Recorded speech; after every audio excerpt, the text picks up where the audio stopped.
Hello again. Let's do the second part of business. Chairman of the National Development Planning Commission, Professor Stephen Adai, has joined the call for a thorough review of the single spine salary structure in the public sector. He told Ebenezer Sabote the current state of the policy is impacting negatively on the country's revenue, adding government must form a bipartisan committee with the inclusion of labor unions to review the policy. Well, the single spine, what it has done is that it has increased government expenditure on wages.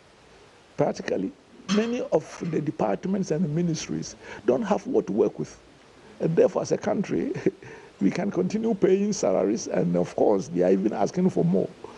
And very soon, if we are not careful, we have 100% of our revenue going to pay salaries and nothing for them to work with. I believe that this idea of payers, and we'll think about productivity later, can only happen in government.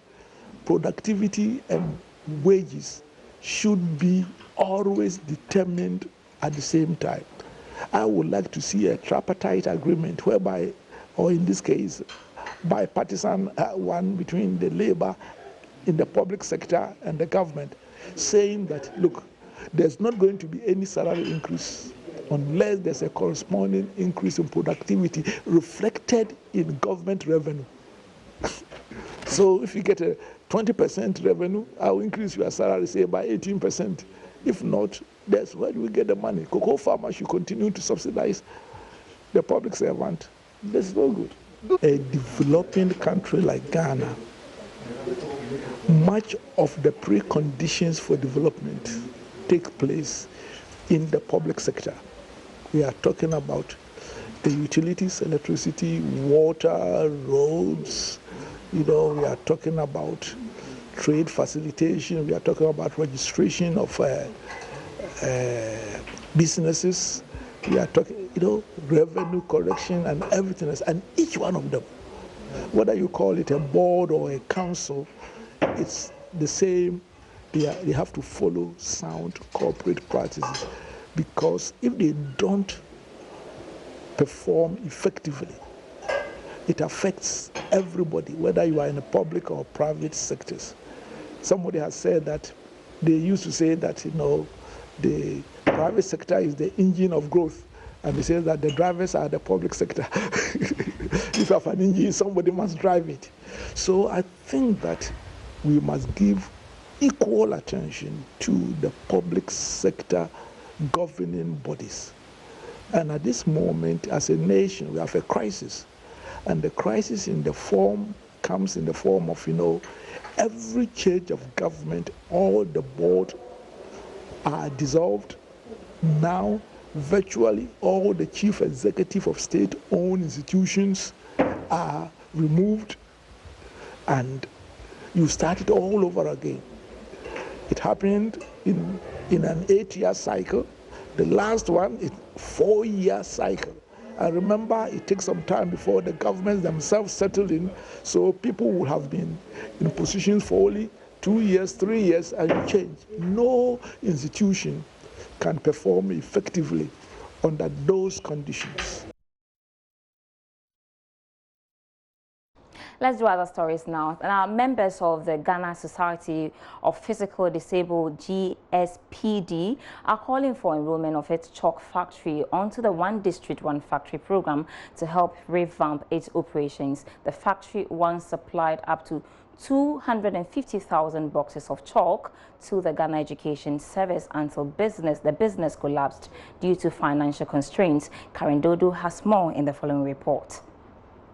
Behind me is what used to be one of Ghana's own local chalk manufacturing companies, which was manned by persons with disability. But unfortunately, about dozens of them have been rendered jobless because the factory was forced to shut down due to financial constraints and unavailability of space.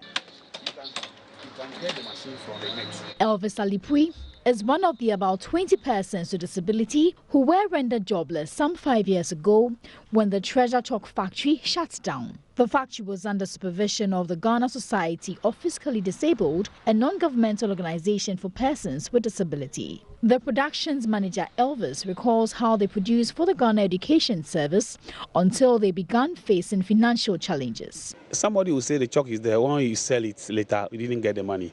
Yes, it is true. We have a small space that we are operating when it comes to the chalk business. And in fact, our dry space is very small. So anytime our small warehouse get full up, the work had to stop. So in that 2 years, the chalk is in the warehouse. Nothing going on really too much in terms of production. But the 19 workers have to be paid. So all this has reduced the capacity of the factory already before we start getting the contract with GS. All that's left of the factory is the worn-out wooden structure, now a residence, and some old machines which have virtually become homes to pets. All efforts to acquire a new piece of land have proven futile as management could not pull through the cost of registration. Government recently presented 2 billion cedis to 1,000 women with disability to support their business. Elvis lauded the move by government and added that extending a one district one factory program to the chalk factory will be a plus. We don't want to beg, we don't want to plead, because we need not to beg before we get our daily bread or our work done from our own father. So we are calling on him quickly. I know when you hear this, he's a fast guy. You factor this fast into his initiative. What we are looking for is one district, one factory.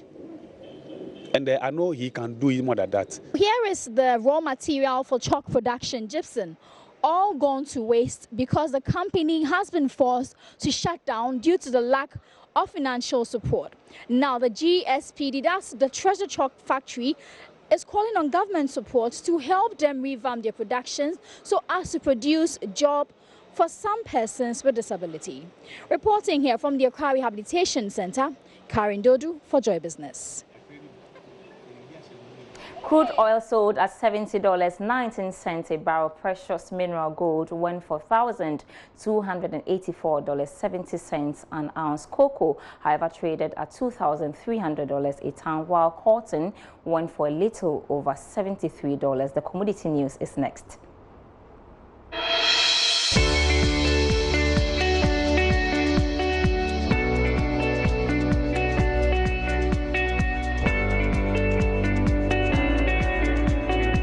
Business this evening with me, Sandra Esinamap, and you can catch more news on myjawline.com/business. Have a great evening.